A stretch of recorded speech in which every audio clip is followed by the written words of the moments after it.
두 분, 곧 입양 가능한 아기가 있어요. 생후 7개월 된 건강한 여자아이인데 한번 보시겠어요? 1장 20년 전 운명처럼 찾아온 아이. 그날 입양기관에서 처음 본 남편의 표정. 저는 몰랐습니다. 그것이 모든 비극의 시작이었다는 걸.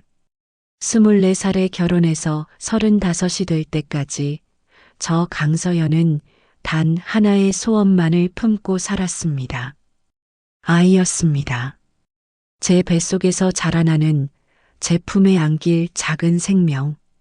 하지만 신은 저에게 그 소원만큼은 허락하지 않으셨습니다. 34살 병원에서 난임 판정을 받았을 때 세상이 무너지는 것 같았습니다. 산부인과 진료실 의자에 앉아 있던 그날을 저는 평생 잊을 수 없습니다. 자궁 기능이 많이 약해져 있으세요. 호르몬 수치도 정상이 아니고요. 자연 임신은 솔직히 말씀드리면 거의 불가능에 가깝습니다. 의사 선생님의 말이 귓가에 맴돌았고 진료실을 나서는 순간 다리에 힘이 풀려 벽을 짚고 서야 했습니다. 남편은 제 어깨를 꼭 안으며 떨리는 목소리로 말했습니다. 괜찮아, 서연아. 우리 치료받으면 돼. 절대 포기하지 마. 내가 옆에 있잖아. 그렇게 시작된 난임 치료는 1년 반 동안 지옥 같았습니다. 호르몬 주사를 맞을 때마다 온몸이 붓고 아팠습니다. 배에 주사를 놓을 때면 살이 찢어지는 것 같았고 밤마다 두통과 구토에 시달렸습니다. 시술실에 누워 차가운 기계 소리를 들을 때면 눈물이 저절로 흘렀습니다. 하지만 가장 아팠던 건 매달 찾아오는 생리였습니다. 임신 테스트기에 한 줄만 뜰 때마다 세상이 무너지는 것 같았습니다. 그때마다 저는 화장실 바닥에 주저앉아 소리 없이 울었습니다. 왜 저는 안 되는 걸까요? 다른 사람들은 다 쉽게 아이를 낳는데 왜 저만 이렇게 힘든 걸까요? 시어머니께서는 명절 때마다 넌지시 말씀하셨습니다. 서연아, 병원은 다니고 있는 거지? 그 한마디에 저는 밥맛이 뚝 떨어지고 목이 메었습니다. 그리고 마지막 시술마저 실패했을 때 저는 완전히 무너졌습니다. 일주일 동안 방문을 잠그고 나오지 않았습니다. 밥도 먹지 않고 물만 마셨습니다. 남편은 문 앞에서 매일 밤 말했습니다. 서연아, 문 좀 열어줘. 제발, 나도 힘들어. 남편은 그런 저를 보며 며칠 밤을 뜬 눈으로 지샜습니다. 회사도 조퇴하고 일찍 들어와 제 방문 앞에서 밤을 새웠습니다. 그러던 어느 날 밤 남편이 조심스럽게 문을 두드리며 말했습니다. 서연아, 나 들어가도 돼? 할 얘기가 있어. 저는 힘없이 문을 열었습니다. 남편은 제 앞에 무릎을 꿇고 앉아 두 손으로 제 손을 꼭 잡았습니다. 서연아, 우리 입양하자. 저는 고개를 들었습니다. 남편의 눈빛은 그 어느 때보다 진지했습니다. 아이를 키우는 게 중요하지. 피가 중요한 게 아니잖아. 우리가 진심으로 사랑하고 정성껏 키우면 그게 진짜 가족이야. 내가 조사해 봤는데 입양 절차도 생각보다 어렵지 않고 우리 같은 부부들이 많이 입양한대. 그 말에 저는 한참을 울다가 고개를 끄덕였습니다. 그렇게 우리는 입양기관을 찾아갔습니다. 20년 전 그날 상담실에 앉아 있던 저는 떨리는 손으로 서류를 받았습니다. 상담사 선생님이 부드럽게 말했습니다. 두 분, 곧 입양 가능한 아기가 있어요. 생후 7개월 된 건강한 여자아이인데 한번 보시겠어요? 저는 숨이 멎을 것 같았습니다. 심장이 터질 듯 빠르게 뛰었고 손에 땀이 났습니다. 그리고 그 아이를 처음 본 순간을 저는 평생 잊을 수 없습니다. 작은 요람 속에 누워있던 아기, 하얀 속삭이에 쌓여있던 그 작은 생명, 동그란 눈망울로 저를 올려다보던 그 순간 제 심장이 쿵 하고 내려앉았습니다. 안녕, 아가야 엄마야. 제가 떨리는 손을 내밀자 아기가 제 손가락을 꼭 쥐었습니다. 그 작고 따뜻한 손의 감촉에 눈물이 터져 나왔습니다. 제 안에서 자라지 않았지만 이 아이는 분명 제 아이였습니다. 이 아이예요. 이 아이를 데려가고 싶어요. 제발요. 남편도 아기를 보며 눈시울을 붉히며 말했습니다. 그래. 우리 딸 유진이라고 부르면 어때? 예쁜 이름이지?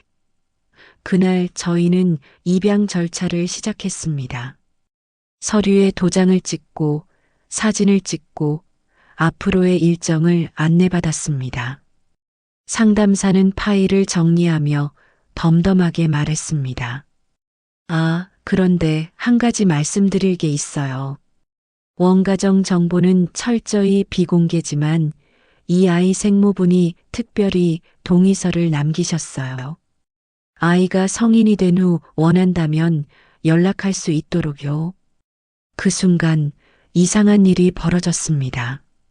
옆에 앉아있던 남편의 얼굴이 순간 하얗게 굳어지는 게 보였습니다. 손을 꽉 쥐고 입술을 깨물고 눈동자가 심하게 흔들렸습니다. 이마에 식은 땀까지 맺혔습니다. 여보, 괜찮아? 제가 걱정스럽게 불렀지만 남편은 황급히 고개를 돌리며 억지로 웃었습니다. 아, 아니야. 괜찮아. 그냥 너무 감격스러워서 그래. 드디어 우리한테도 아이가 생긴다는 게 실감이 안 나서. 저는 그때 그 말을 철석같이 믿었습니다.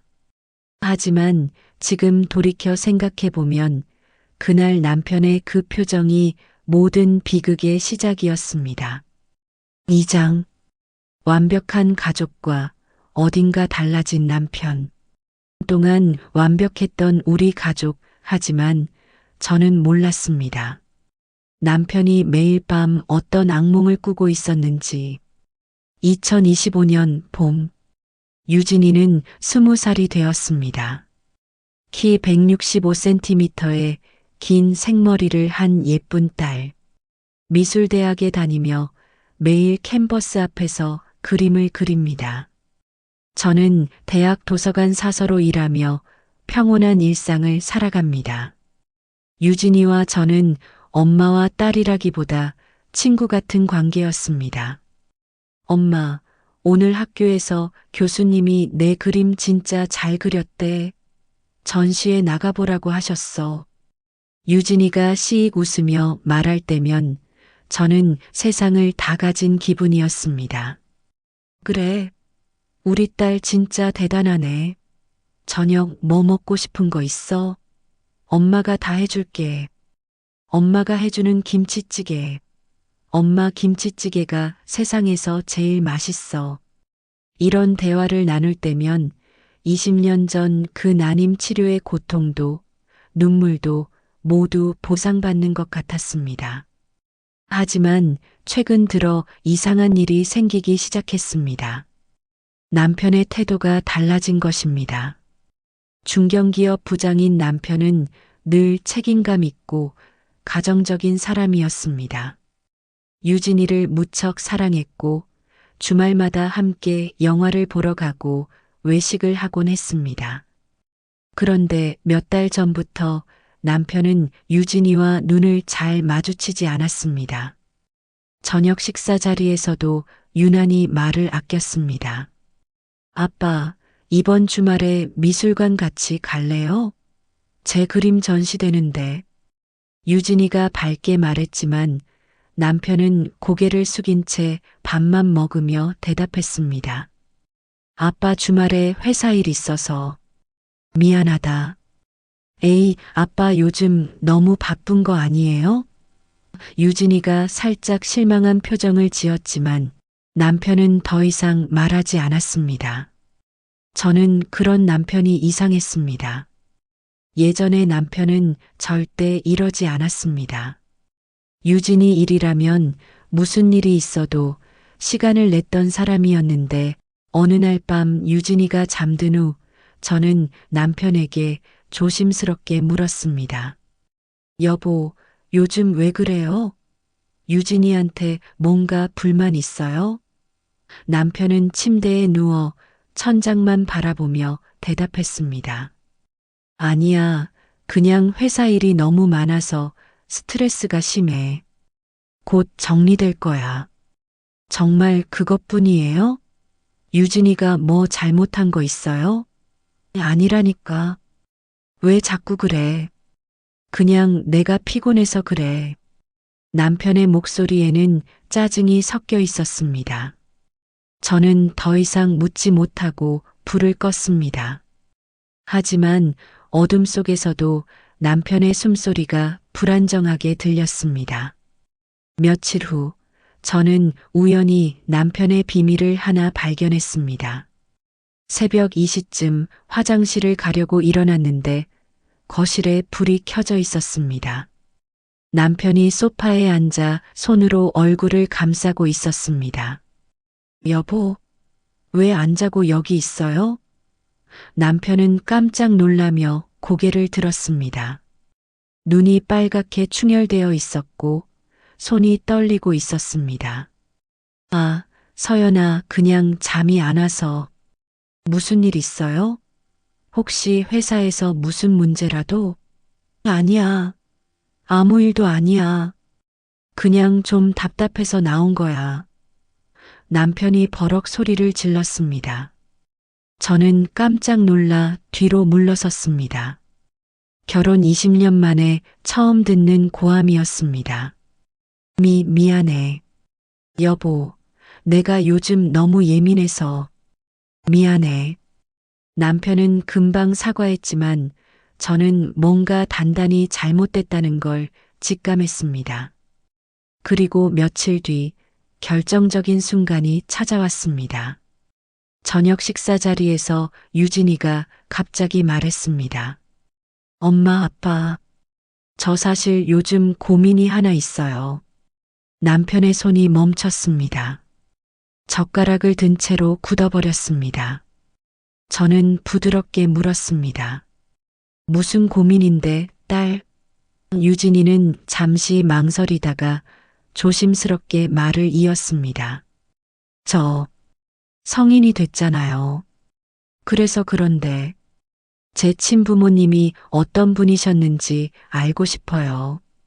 그 순간 남편의 얼굴이 사색이 되었습니다. 손에 들고 있던 젓가락이 바닥으로 떨어졌습니다. 저는 가슴이 철렁했지만 딸의 마음을 이해했습니다. 입양아들은 누구나 한 번쯤 친부모에 대한 궁금증을 가진다고 들었습니다. 유진아, 엄마는 내 마음 이해해. 궁금할 수 있어. 우리 천천히 생각해보자. 그런데 남편이 갑자기 벌떡 일어서며 소리쳤습니다. 안 돼. 저와 유진이는 깜짝 놀라 남편을 쳐다봤습니다. 남편의 얼굴은 일그러져 있었고 눈빛은 공포에 질려 있었습니다. 왜 굳이 과거를 뒤져? 넌 우리 딸이야. 그걸로 충분하잖아. 왜 자꾸 쓸데없는 생각을 해? 여보, 진정해요. 유진이는 그냥 궁금해서. 아니야. 절대 안 돼. 그 사람들 찾으면 안 돼. 남편의 과한 반응에 저는 당황했습니다. 유진이는 눈물을 글썽이며 자리에서 일어났습니다. 아빠, 저 그냥 궁금했을 뿐인데 왜 그러세요? 유진아. 남편이 딸을 불렀지만 유진이는 방으로 들어가 문을 닫았습니다. 저는 남편을 노려보며 물었습니다. 여보, 대체 왜 이러는 거예요? 유진이가 친부모 궁금해하는 게 그렇게 잘못된 일이에요? 남편은 소파에 주저앉으며 머리를 감싸 쥐었습니다. 미안해. 내가 너무 심했어. 그냥 유진이를 빼앗길까봐 무서워서. 저는 남편의 말을 듣고 조금 이해가 갔습니다. 남편도 딸을 너무 사랑해서 불안한 거라고 생각했습니다. 하지만 그날 밤 침대에 누워서도 남편의 얼굴이 계속 떠올랐습니다. 그 공포에 질린 눈빛, 그 떨리는 손, 그리고 20년 전 입양기관에서 봤던 그 표정이 겹쳐졌습니다. 혹시 남편이 뭔가 숨기고 있는 걸까? 그리고 그날 이후 저희 가족의 평화는 조금씩 무너지기 시작했습니다. 3장. 유진의 결심 친부모를 찾고 싶어요. 딸이 진실을 알고 싶다고 했을 때 저는 응원해주고 싶었습니다. 하지만 남편의 반응은 달랐습니다. 마치 세상이 무너지는 것처럼. 그날 밤 이후 유진이는 며칠 동안 방에만 틀어박혀 있었습니다. 식사 시간에도 나오지 않고 학교도 가지 않았습니다. 문틈으로 들려오는 흐느끼는 소리에 제 가슴도 찢어지는 것 같았습니다. 저는 매일 밤 방문 앞에서 서성였지만 차마 문을 두드리지 못했습니다. 남편은 그 며칠 동안 회사에서 늦게 들어왔습니다. 술 냄새를 풍기며 비틀거리는 남편의 모습을 저는 결혼 후 처음 봤습니다. 거실 소파에 쓰러져 자는 남편의 얼굴은 초췌했고 눈 밑에는 시커먼 다크서클이 자리 잡고 있었습니다. 사흘째 되던 날 저는 더 이상 참지 못하고 유진이의 방문을 열었습니다. 딸은 침대에 웅크리고 앉아 빨갛게 부은 눈으로 저를 바라봤습니다. 저는 아무 말 없이 딸을 꼭 껴안았습니다. 유진이는 제 품에서 한참을 울었습니다. 그리고 떨리는 목소리로 물었습니다. 엄마, 제가 잘못 생각한 건가요? 친부모님 찾고 싶다는 게 나쁜 거예요? 저는 딸의 머리를 쓰다듬으며 천천히 말했습니다. 아니라고. 내가 궁금해하는 건 당연한 거라고. 엄마는 내 편이라고. 유진이는 제 말에 조금 안심한 듯 고개를 끄덕였습니다. 하지만 아빠 얘기만 나오면 또다시 눈물을 흘렸습니다. 며칠 후 저는 남편과 단둘이 대화할 기회를 만들었습니다. 유진이를 친구 집에 보낸 뒤 식탁에 저녁을 차려놓고 남편을 기다렸습니다. 남편은 늦은 시간에 들어왔고 저와 마주 앉기를 꺼려했습니다. 저는 조심스럽게 유진이를 도와주고 싶다고 말했습니다. 입양기관에 연락해서 친부모 정보를 알아보자고 했습니다. 그 순간 남편의 얼굴이 일그러졌습니다. 안 돼. 남편이 식탁을 쾅 치며 소리쳤습니다. 컵이 넘어지고 물이 쏟아졌습니다. 20년 결혼 생활에서 한 번도 본 적 없는 남편의 모습이었습니다. 저는 당황했지만 침착하게 물었습니다. 왜 그렇게까지 반대하냐고. 유진이가 친부모를 만나면 우리를 떠날 거라고 생각하냐고. 남편은 대답 대신 머리를 감싸쥐고 신음했습니다. 그리고 눈물을 흘렸습니다. 결혼 20년 만에 처음 보는 남편의 눈물이었습니다. 저는 그 모습에 가슴이 철렁했습니다. 뭔가 단단히 잘못됐다는 걸 직감했습니다. 남편은 말을 잇지 못하고 현관문을 박차고 나갔습니다. 쾅 하는 소리가 온 집안에 울려 퍼졌습니다. 저는 엉망이 된 식탁을 바라보며 한숨을 쉬었습니다. 다음 날 유진이가 학교에서 돌아와 제 손을 꼭 잡고 말했습니다. 친부모님을 찾겠다고, 아빠가 반대하시더라도 자기는 진실을 알고 싶다고. 딸의 눈빛은 어느 때보다 단호했습니다. 저는 고개를 끄덕였습니다. 엄마가 도와주겠다고, 내일 입양기관에 연락하겠다고 약속했습니다. 유진이는 환하게 웃으며 저를 꼭 안았습니다. 하지만 그날 저녁 남편에게 이 사실을 말했을 때 집안은 아수라장이 되었습니다. 남편은 미쳤냐며 소리를 질렀고 저는 유진이의 인생이라며 맞섰습니다. 20년 결혼 생활 처음으로 우리는 고함을 지르며 싸웠습니다. 유진이는 방에서 이 소리를 들으며 울고 있었습니다. 남편은 급기야 제 앞에 무릎을 꿇었습니다. 제발 이것만은 안 된다고, 제발 그만두라고 애원했습니다. 하지만 저는 남편의 손을 뿌리쳤습니다. 그리고 물었습니다.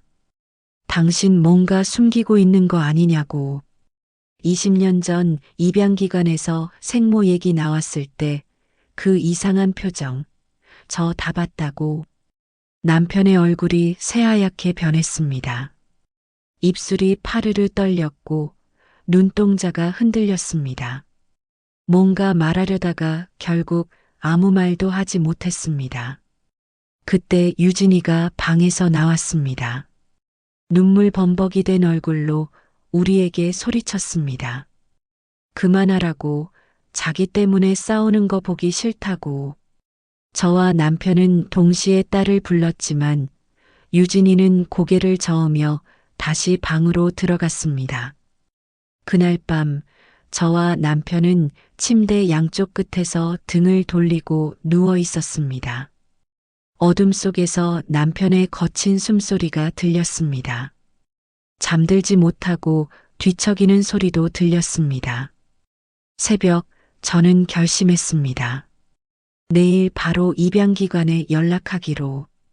유진이를 위해서라도 진실을 밝혀야 한다고. 하지만 저는 몰랐습니다. 그 결정이 우리 가족을 완전히 무너뜨릴 거라는 걸. 사장, 한 통의 연락 당신 딸에게 꼭 할 말이 있습니다.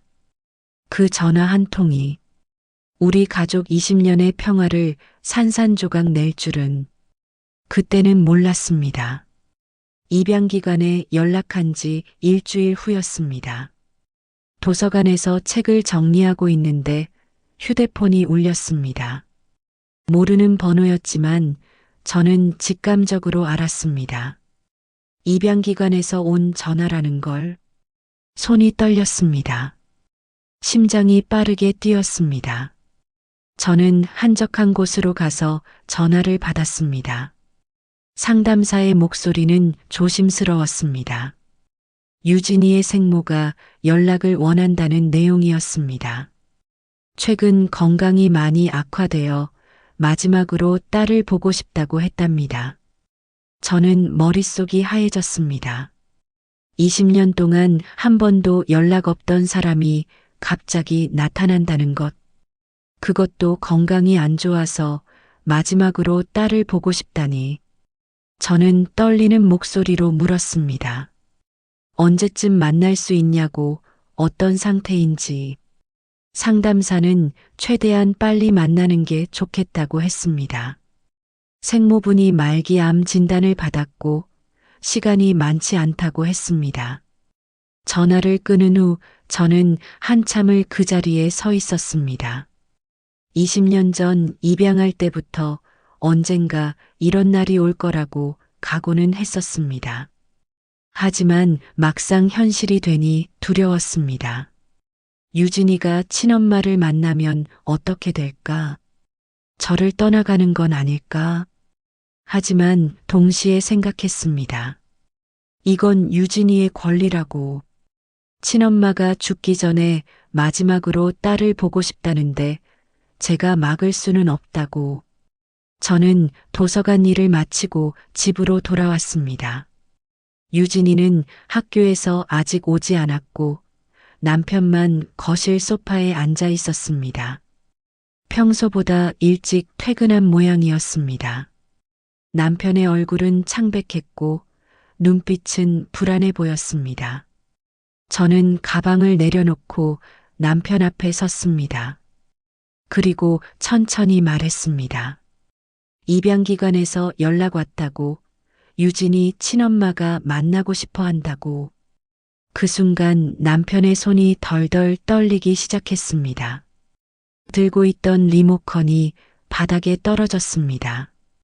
얼굴은 더욱 하얗게 변했고 이마에는 식은땀이 맺혔습니다. 저는 그 모습을 보며 확신했습니다. 남편이 뭔가 숨기고 있다는 걸, 20년 전부터 계속 숨겨온 뭔가가 있다는 걸. 남편은 떨리는 목소리로 물었습니다. 언제 만나? 저는 대답했습니다. 이번 주말에 만나기로 했다고. 생모분이 건강이 안 좋아서 서둘러야 한다고. 남편은 소파에서 벌떡 일어나 거실을 왔다 갔다 했습니다. 손으로 머리를 쥐어뜯고 벽을 치기도 했습니다. 20년 결혼 생활에서 한 번도 본 적 없는 모습이었습니다. 저는 남편의 팔을 붙잡고 물었습니다. 여보, 당신 뭔가 숨기고 있죠? 남편은 제 눈을 똑바로 쳐다보지 못했습니다.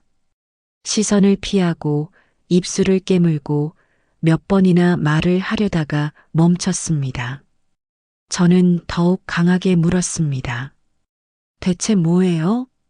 20년 동안 뭘 숨긴 거예요? 남편은 결국 아무 말도 하지 못했습니다.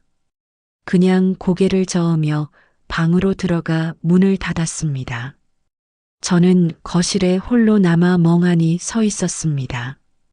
가슴속에서 불안이 커져갔습니다. 뭔가 끔찍한 일이 벌어질 것 같은 예감이 들었습니다. 저녁 시간 유진이가 집에 돌아왔습니다. 저는 딸에게 조심스럽게 말했습니다. 친엄마가 만나고 싶어 한다고, 이번 주말에 만날 수 있다고. 유진이의 얼굴에 여러 감정이 스쳐 지나갔습니다. 기대, 불안, 두려움, 궁금증. 딸은 한참을 아무 말 없이 서 있다가 물었습니다. 엄마, 저 가봐도 될까요? 저는 딸을 꼭 안아주며 대답했습니다. 당연하다고, 엄마가 함께 가겠다고. 유진이는 제 품에서 울었습니다. 기쁜 건지 슬픈 건지 모를 눈물이었습니다. 그날 밤 남편은 방에서 나오지 않았습니다. 저는 몇 번이나 문을 두드렸지만 대답이 없었습니다. 문틈으로 신음소리가 들렸습니다. 뭔가 중얼거리는 소리도 들렸습니다. 하지만 저는 문을 열지 않았습니다. 남편이 스스로 말할 때까지 기다리기로 했습니다. 며칠 후 주말이 되었습니다. 저와 유진이는 입양기관 상담사와 함께 한 병원으로 갔습니다. 생모가 입원해 있는 곳이었습니다. 병원 복도를 걸어가는 내내 유진이의 손은 차갑게 식어 있었습니다. 저는 딸의 손을 꼭 잡아주며 말했습니다. 유진아, 엄마가 옆에 있어. 괜찮아. 상담사가 한 병실 앞에서 멈춰 섰습니다. 그리고 조심스럽게 문을 열었습니다. 병실 안에는 한 여자가 누워 있었습니다. 산소호흡기를 단 채 창백한 얼굴로 천장을 바라보고 있었습니다. 49살이라고 했지만 훨씬 더 늙어 보였습니다. 병마가 그 사람의 모든 것을 앗아간 것 같았습니다. 여자가 우리를 보고 천천히 고개를 돌렸습니다. 그리고 유진이를 보는 순간 눈에서 눈물이 흘러내렸습니다. 저는 그 모습을 보며 가슴이 먹먹해졌습니다. 20년 동안 딸을 그리워하며 살아온 사람의 눈빛이었습니다. 유진이는 침대 옆으로 다가갔습니다. 그리고 떨리는 목소리로 물었습니다. 저, 유진이에요. 어머니. 여자는 고개를 끄덕이며 힘겹게 말했습니다. 미안해. 유진아. 정말 미안해. 그리고 그 여자가 한 말은 저의 인생을 완전히 뒤바꿔 놓았습니다. 5장. 생모의 등장, 그리고 깨져버린 일상. 그 여자가 내뱉은 이름. 처음에는 그냥 우연이라고 생각했습니다. 하지만 점점 더 많은 것들이 일치하기 시작했을 때 저는 알았습니다. 병실은 고요했습니다. 산소호흡기 소리만이 규칙적으로 들렸습니다. 생모 민서정은 힘겹게 숨을 쉬며 유진이를 바라봤습니다. 눈에서는 계속 눈물이 흘렀습니다. 20년 동안 참아온 죄책감과 그리움이 한꺼번에 터져 나오는 것 같았습니다. 유진이는 침대 옆 의자에 앉아 손을 꼭 쥐고 있었습니다. 저는 조금 떨어진 곳에 서서 두 사람을 지켜봤습니다. 가슴이 답답했습니다. 이 순간이 두려웠습니다. 민서정이 입을 열었습니다. 목소리는 약했지만 하고 싶은 말이 많은 듯 했습니다. 20살에 유진이를 낳았다고 했습니다. 혼자 키울 형편이 안 됐다고 했습니다. 아이 아버지는 책임을 지지 않았다고 했습니다. 그래서 어쩔 수 없이 입양을 보냈다고 했습니다. 20년 동안 단 하루도 유진이를 잊은 적이 없다고 했습니다. 유진이는 눈물을 흘리며 들었습니다. 저도 눈시울이 붉어졌습니다. 아무리 입양한 딸이라고 해도 친엄마가 이렇게 아파하는 모습을 보니 마음이 아팠습니다. 민서정은 계속 말했습니다. 유진이가 행복하게 자랐는지 궁금했다고, 좋은 부모를 만났는지 궁금했다고, 건강한지 궁금했다고. 저는 그 말을 듣고 마음이 조금 놓였습니다. 이 사람은 유진이를 빼앗으려는 게 아니었습니다. 그냥 마지막으로 딸의 얼굴을 보고 싶었던 것 뿐이었습니다. 유진이가 조심스럽게 물었습니다. 어머니, 제 아버지는 누구세요? 민서정의 얼굴이 일그러졌습니다. 그 질문을 기다렸다는 듯, 하지만 동시에 두려워하는 듯한 표정이었습니다. 한참을 망설이던 민서정이 천천히 입을 열었습니다. 20년 전 잠깐 만났던 남자라고 했습니다. 직장 선배였다고 했습니다. 서로 사랑했다고 생각했지만 임신 사실을 알리자 태도가 바뀌었다고 했습니다. 그 남자는 이미 결혼한 상태였답니다. 회사 승진을 앞두고 있어서 난처하다고 했답니다. 책임은 지겠다고 했지만 민서정은 자존심이 상해서 연락을 끊었답니다. 유진이가 다시 물었습니다. 그 사람, 이름이 뭐예요? 민서정은 잠시 침묵했습니다. 산소호흡기를 통해 깊게 숨을 들이쉬었습니다. 그리고 떨리는 목소리로 말했습니다. 최도훈, 그 사람 이름은 최도훈이었어. 저는 그 이름을 듣는 순간 가슴이 철렁했습니다. 최도훈, 제 남편과 똑같은 이름이었습니다. 하지만 저는 애써 침착하려고 했습니다. 최도훈이라는 이름은 흔한 이름이었습니다. 같은 이름을 가진 사람이 수백 명은 될 것입니다. 단순한 우연일 거라고 스스로를 다독였습니다. 그런데 제 손은 저도 모르게 떨리고 있었습니다. 저는 최대한 평온한 목소리로 물었습니다. 그 사람, 몇 살이었어요? 민서정이 대답했습니다. 당시 31살이었어요. 지금은 58살쯤 됐을 거예요. 제 남편과 나이가 똑같았습니다. 저는 입술을 깨물었습니다. 아직 확신할 수는 없었습니다.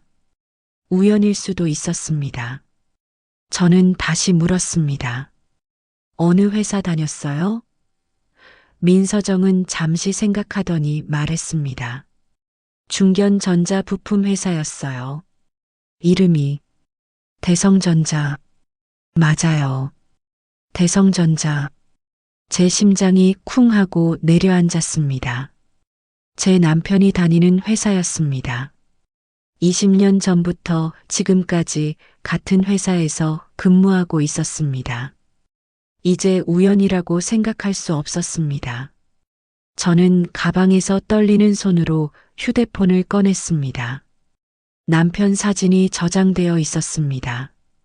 작년 유진이 생일 때 찍은 가족 사진이었습니다. 저는 휴대폰을 민서정에게 보여주며 물었습니다.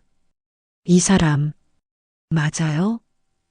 민서정은 사진을 보는 순간 얼굴이 굳었습니다. 눈이 커졌고, 입이 벌어졌고, 손이 떨렸습니다. 그리고 천천히 고개를 끄덕였습니다. 맞아요. 이 사람이에요. 20년 전보다 늙었지만 분명 이 사람이에요. 그 순간 제 머릿속이 새하얘졌습니다. 귀에서 윙 소리가 났습니다. 다리에 힘이 풀려 벽을 짚어야 했습니다. 모든 것이 확실해졌습니다. 유진이의 친아버지는 제 남편이었습니다. 유진이도 상황을 이해했습니다. 얼굴이 창백해졌고 입술이 파르르 떨렸습니다. 의자에서 벌떡 일어나더니 저를 쳐다봤습니다. 엄마, 이게 무슨 말이에요? 아빠가 제 친아빠라고요? 저는 대답할 수 없었습니다. 목이 메어 한마디도 나오지 않았습니다. 유진이는 병실을 뛰쳐나갔습니다. 저는 황급히 딸을 쫓아갔습니다. 민서정은 침대에 누운 채 충격에 빠져 있었습니다. 자기도 몰랐던 사실이었습니다. 자기가 입양 보낸 딸을 아이 아버지가 키우고 있었다는 것을. 복도에서 유진이는 벽에 기대선 채 울고 있었습니다. 온몸을 떨며 흐느끼고 있었습니다. 저는 딸을 안으려 했지만 유진이는 제 손을 뿌리쳤습니다. 저도 울음이 터져 나왔습니다.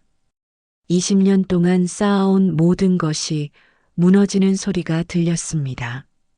상담사가 다가와 우리를 진정시켰습니다.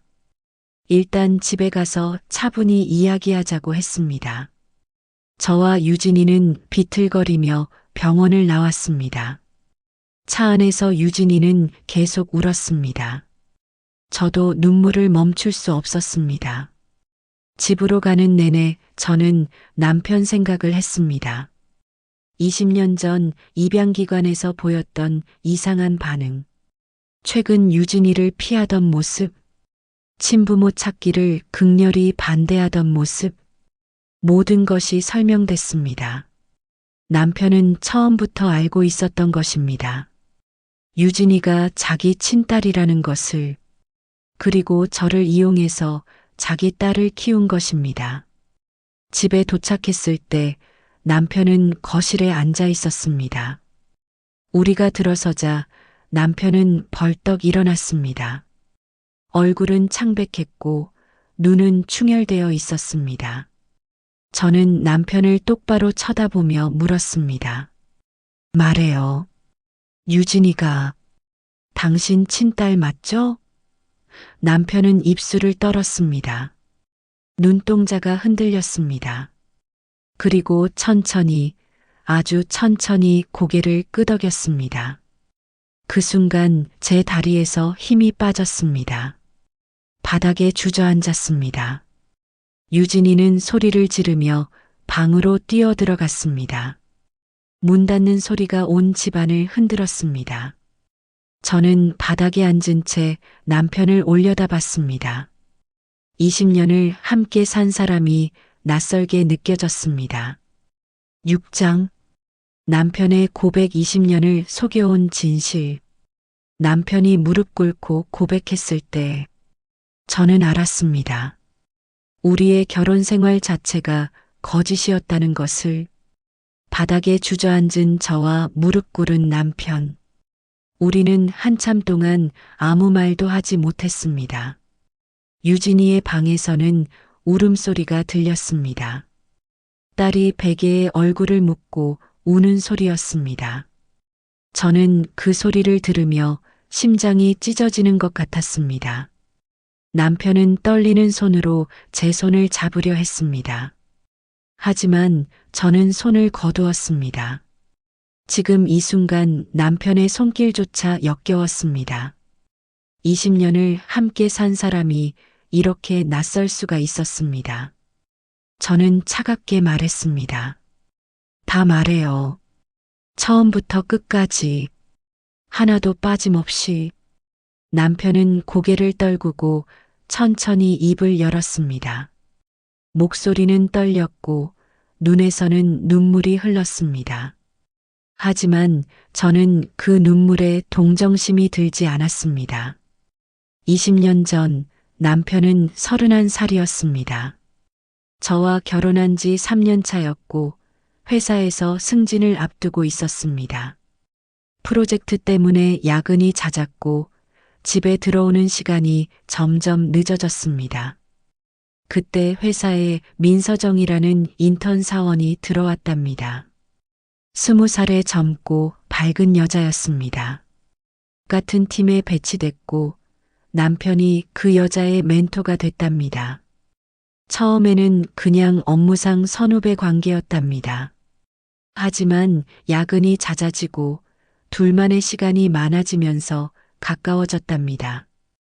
회식 자리에서 술을 마시고 택시를 함께 타고 문자를 주고받기 시작했답니다. 그리고 어느 날 밤 프로젝트가 끝나고 회식을 한 뒤 둘은 선을 넘었답니다. 남편은 그것을 실수라고 했습니다. 술에 취해서 정신이 없었다고 했습니다. 일시적인 감정이었다고 했습니다. 하지만 그 일은 한 번으로 끝나지 않았습니다. 2달 동안 관계가 이어졌고 남편은 점점 깊이 빠져들었답니다. 당시 저는 난임 치료를 시작한 참이었습니다. 매달 병원을 다니며 호르몬 주사를 맞고 시술을 받고 실패하고 우는 일을 반복했습니다. 남편은 그런 저를 보며 미안해하면서도 동시에 민서정에게서 위로를 받았답니다. 그러던 어느 날 민서정이 임신했다는 사실을 알렸답니다. 남편은 충격을 받았습니다. 머리가 하얘졌고 어떻게 해야 할지 몰랐답니다. 승진을 앞두고 있었고 저와의 결혼 생활도 지켜야 했습니다. 남편은 민서정을 만나 책임지겠다고 말했답니다. 이혼하고 민서정과 결혼하겠다고 아이를 함께 키우겠다고 했답니다. 하지만 민서정은 남편을 거부했답니다. 이미 결혼한 주제에 다른 여자를 임신시킨 무책임한 사람이라고 했답니다. 자기는 그런 사람의 아이를 키우고 싶지 않다고 했답니다. 민서정은 그 자리에서 연락을 끊었습니다. 회사도 그만뒀고 전화도 받지 않았고 집도 이사를 갔답니다. 남편은 몇 달 동안 민서정을 찾아다녔지만 찾을 수 없었답니다. 그리고 1년 후 남편은 우연히 입양기관 앞에서 민서정을 봤답니다. 뒤를 쫓아가 물었지만 민서정은 아무 말도 하지 않고 사라졌답니다. 남편은 그 입양기관을 찾아갔습니다. 직원에게 민서정이 아이를 낳아서 입양 보냈는지 물었습니다. 하지만 개인정보라 알려줄 수 없다는 답변만 들었습니다. 남편은 며칠 동안 그 입양기관 앞을 배회했답니다. 혹시 민서정이 다시 나타나지 않을까 기다렸답니다. 그러던 어느 날 상담실 문이 열렸을 때 우연히 안을 봤답니다. 생후 7개월쯤 된 여자아기가 요람에 누워 있었답니다. 직원들이 전화 통화하는 소리를 들었답니다. 그 아기가 최근에 입양 의뢰된 아이라는 것을, 생모의 나이가 20살이라는 것을 남편은 직감했답니다. 그 아이가 자기 딸이라는 것을 남편은 그 자리에서 결심했답니다. 자기 손으로 그 아이를 키우겠다고, 자기가 저지른 일에 책임을 지겠다고. 하지만 혼자서는 입양할 수 없었습니다. 기혼자여야 했고 부부가 함께 신청해야 했습니다. 그래서 남편은 저를 이용하기로 했습니다. 당시 저는 마지막 난임 시술마저 실패하고 절망에 빠져 있었습니다. 일주일 동안 방에서 나오지 않고 울고만 있었습니다. 남편은 그 기회를 노렸습니다.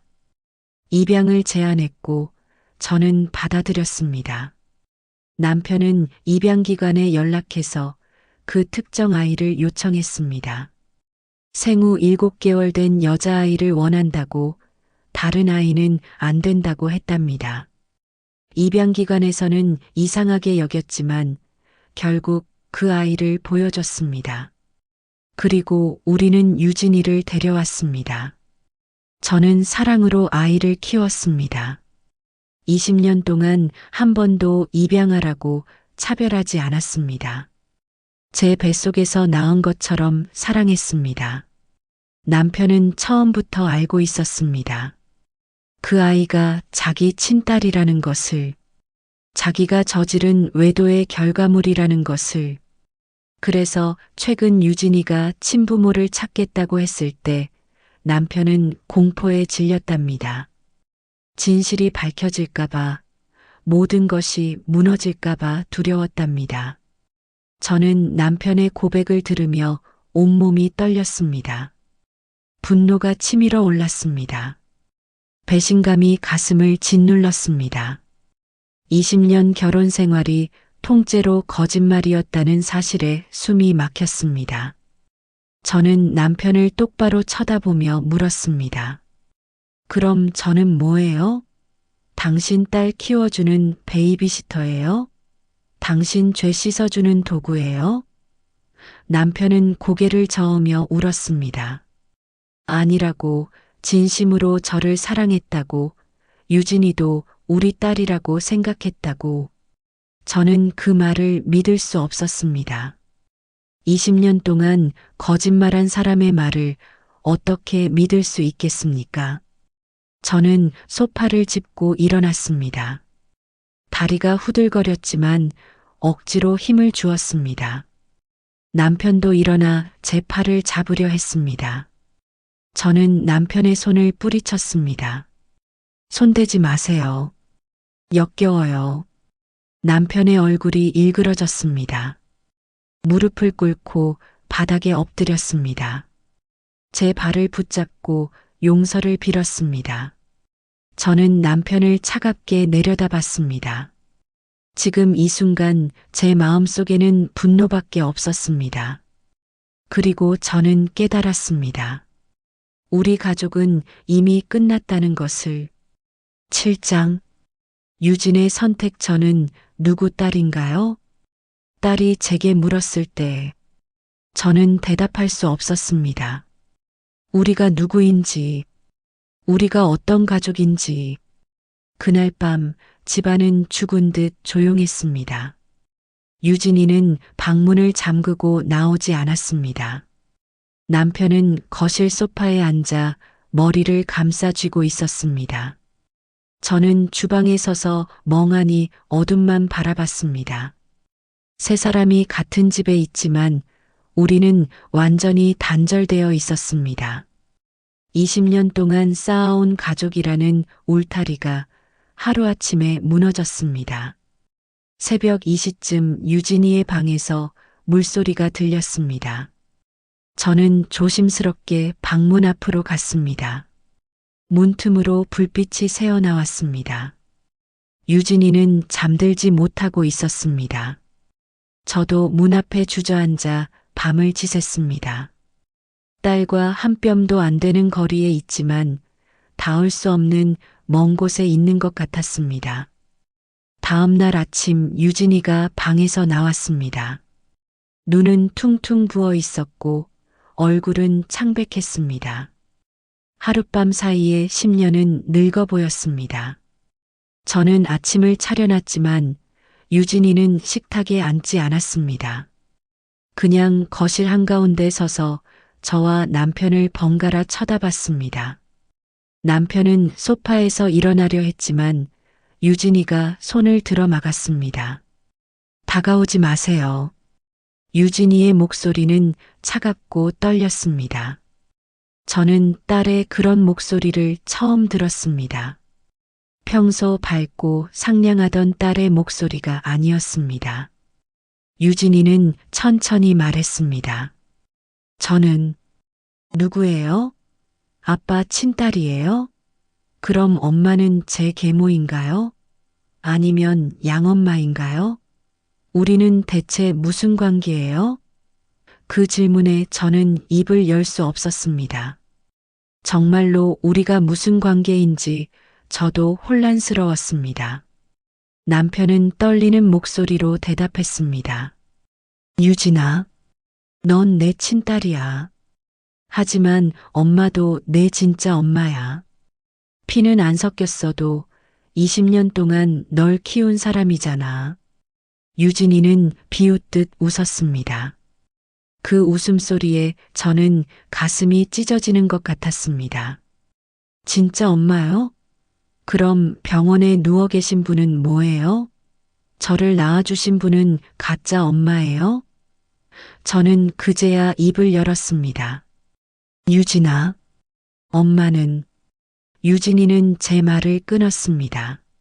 엄마, 전 지금 너무 혼란스러워요. 20년 동안 제가 알고 살던 모든 게 거짓말이었어요. 저는 입양아인 줄 알았어요. 아빠랑 피 한 방울 안 섞인 줄 알았어요. 근데 알고 보니 아빠 친딸이었고 엄마만 저랑 남이었어요. 그 말에 저는 눈물이 터져 나왔습니다. 남이라는 단어가 칼처럼 가슴을 찔렀습니다. 저와 유진이가 남이라니, 20년을 함께 산 모녀가 남이라니, 유진이도 울었습니다. 눈물을 흘리며 계속 말했습니다. 전 엄마를 사랑해요. 정말 사랑해요. 세상에서 제일 좋은 사람이에요. 근데 지금은 엄마를 봐도 어떤 감정을 느껴야 할지 모르겠어요. 남편이 유진이에게 다가가려 했습니다. 하지만 유진이는 뒷걸음질 쳤습니다. 아빠도 다가오지 마세요. 전 아빠도 이해가 안 돼요. 20년 동안 이 비밀을 숨기고 사셨잖아요. 매일 저를 보면서, 엄마를 보면서 어떻게 거짓말을 하고 사셨어요? 남편은 무릎을 꿇었습니다. 딸 앞에서 엎드려 울었습니다. 미안하다. 유진아, 아빠가 잘못했어. 아빠가 비겁했어. 용서해줘. 유진이는 고개를 저었습니다. 용서요? 전 지금 용서가 문제가 아니에요. 전 제가 누군지 모르겠어요. 제 정체성이 뭔지, 제 뿌리가 뭔지, 전 도대체 누구인지 모르겠어요. 유진이는 방으로 들어가 가방을 싸기 시작했습니다. 저는 황급히 따라 들어갔습니다. 유진아, 어디 가려고? 친구 집에 가요. 며칠 혼자 생각 좀 할래요. 유진아, 엄마가 잘못한 거 아니잖아. 엄마한테는 화내지 마. 유진이는 가방 끈을 멈추고 저를 쳐다봤습니다. 눈에는 눈물이 가득했습니다. 엄마, 전 엄마한테 화난 거 아니에요. 전 그냥 너무 혼란스러워요. 20년 동안 당연하게 여겼던 모든 게 무너졌어요. 유진이는 가방을 메고 현관으로 갔습니다. 남편이 막아섰지만 유진이는 남편을 밀치고 나갔습니다. 문이 쾅 닫히는 소리가 집안에 울렸습니다. 저는 바닥에 주저앉아 울었습니다. 남편도 현관 앞에 무릎 꿇고 울었습니다. 우리 가족은 완전히 무너졌습니다. 사흘 후 유진이에게서 문자가 왔습니다. 병원에 간다는 내용이었습니다. 민서정을 만나러 간다고 했습니다. 저는 가슴이 철렁했습니다. 유진이가 친엄마를 선택하는 건 아닐까? 저를 떠나는 건 아닐까? 하지만 저는 유진이의 선택을 존중하기로 했습니다. 이미 20년 동안 거짓말 속에서 살았던 딸입니다. 이제는 진실 속에서 스스로 선택할 권리가 있었습니다. 그날 저녁 유진이가 집에 돌아왔습니다. 눈은 여전히 빨갛게 부어 있었지만 표정은 조금 평온해 보였습니다. 유진이는 저와 남편을 거실에 앉혔습니다. 그리고 천천히 말했습니다. 병원에 다녀왔어요. 친엄마, 아니 민서정 씨를 만났어요. 저는 숨을 참고 딸의 다음 말을 기다렸습니다. 유진이는 계속 말했습니다. 그분은 제게 미안하다고만 하셨어요. 20년 동안 곁에 없어서 미안하다고. 동시에 좋은 부모를 만나서 다행이라고 하셨어요. 유진이의 눈에서 눈물이 흘렀습니다. 그리고 저한테 말씀하셨어요. 진짜 부모는 피가 아니라 마음이라고.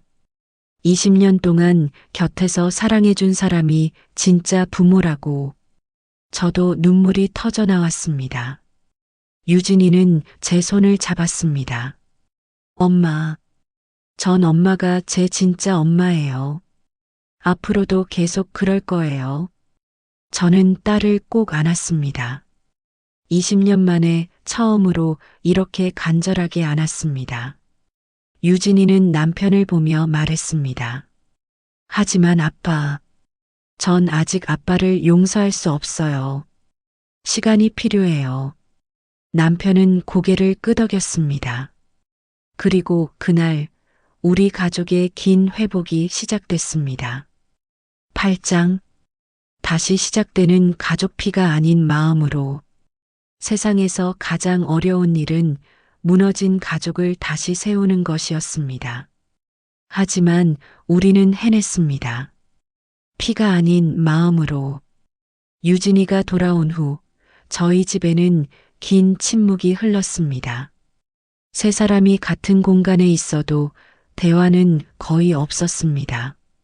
아침 인사도 저녁 식사도 모든 것이 어색했습니다.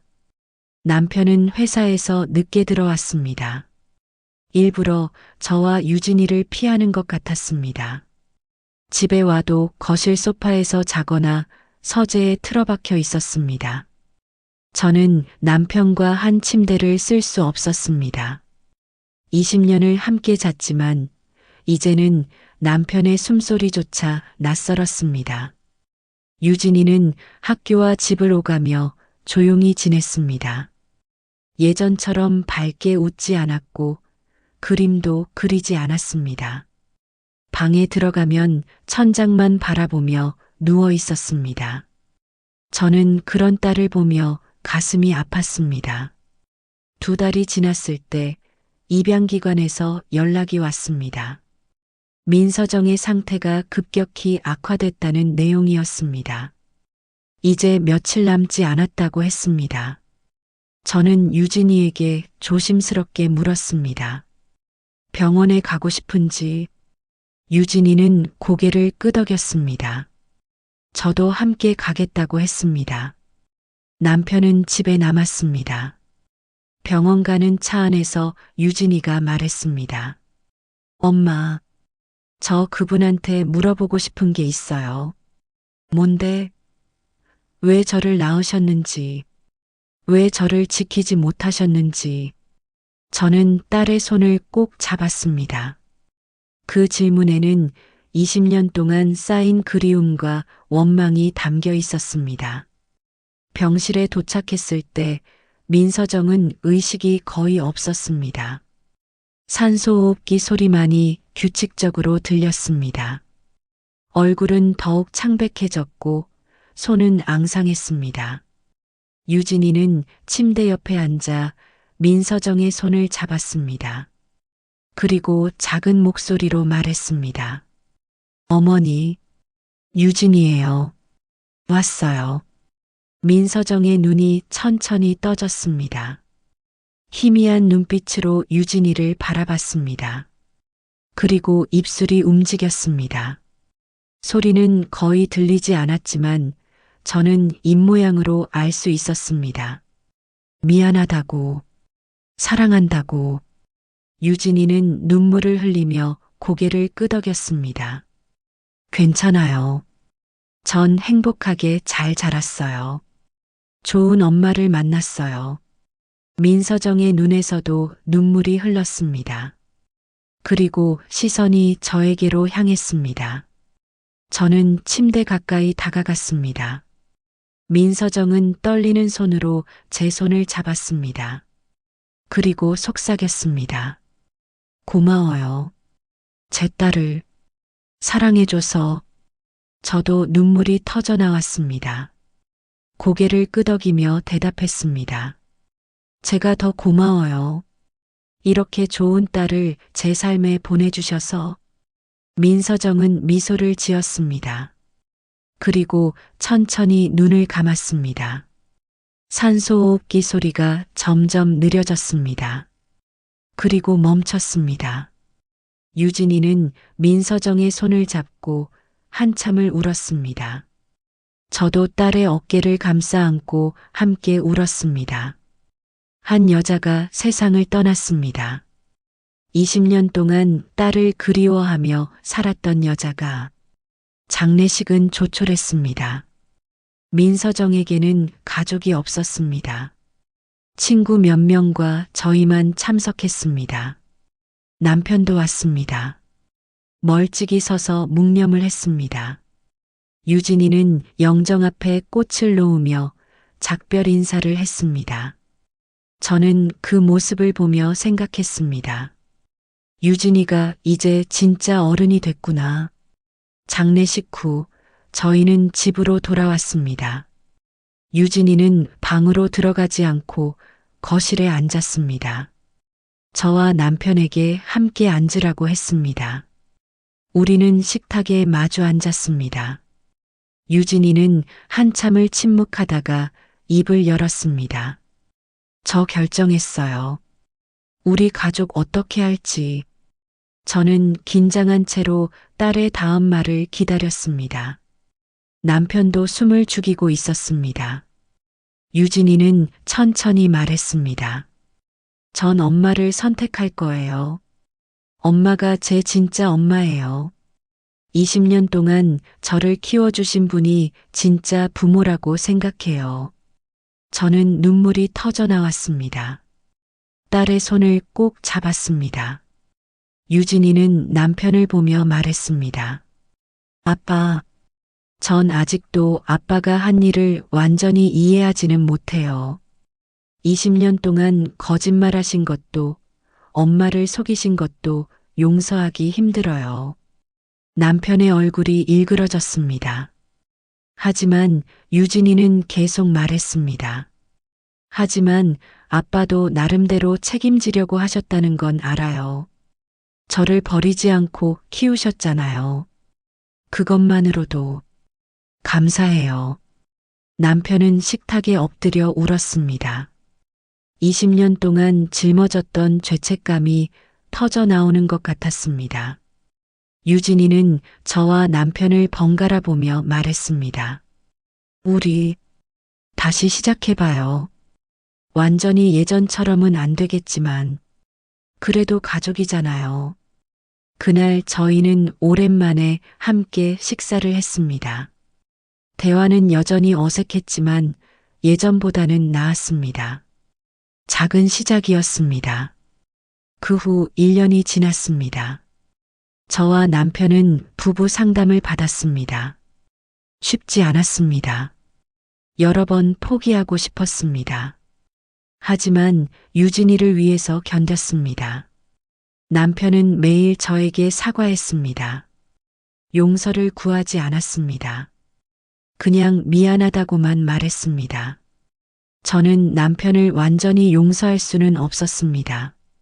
하지만 이해하려고 노력했습니다. 유진이는 다시 그림을 그리기 시작했습니다. 대학 전시회에서 상도 받았습니다. 웃음도 조금씩 돌아왔습니다. 어느 날 저녁 유진이가 편지 한 통을 저에게 건넸습니다. 펼쳐보니 이렇게 쓰여 있었습니다. 엄마, 전 엄마가 키워준 20년이 제 삶의 전부예요. 피는 중요하지 않아요. 마음이 중요해요. 엄마는 저를 마음으로 낳았어요. 그게 진짜 엄마예요. 사랑해요. 저는 편지를 읽고 한참을 울었습니다. 행복의 눈물이었습니다. 그날 밤 저희 세 사람은 식탁에 둘러앉아 이야기를 나눴습니다. 20년 동안 단 한 번도 하지 않았던 진짜 가족의 대화였습니다. 상처는 여전히 남아 있었습니다. 완전히 아물지 않았습니다. 하지만 우리는 함께 치유하고 있었습니다. 피가 아닌 마음으로 다시 가족이 되고 있었습니다. 여기까지 긴 이야기 들어주셔서 감사합니다. 이 이야기가 여러분의 마음에 조금이라도 울림을 주었다면 구독과 좋아요 부탁드립니다. 알림 설정까지 해두시면 더 많은 감동적인 이야기를 만나보실 수 있습니다. 댓글로 여러분의 생각도 들려주세요. 다음에 또 좋은 이야기로 찾아뵙겠습니다. 감사합니다.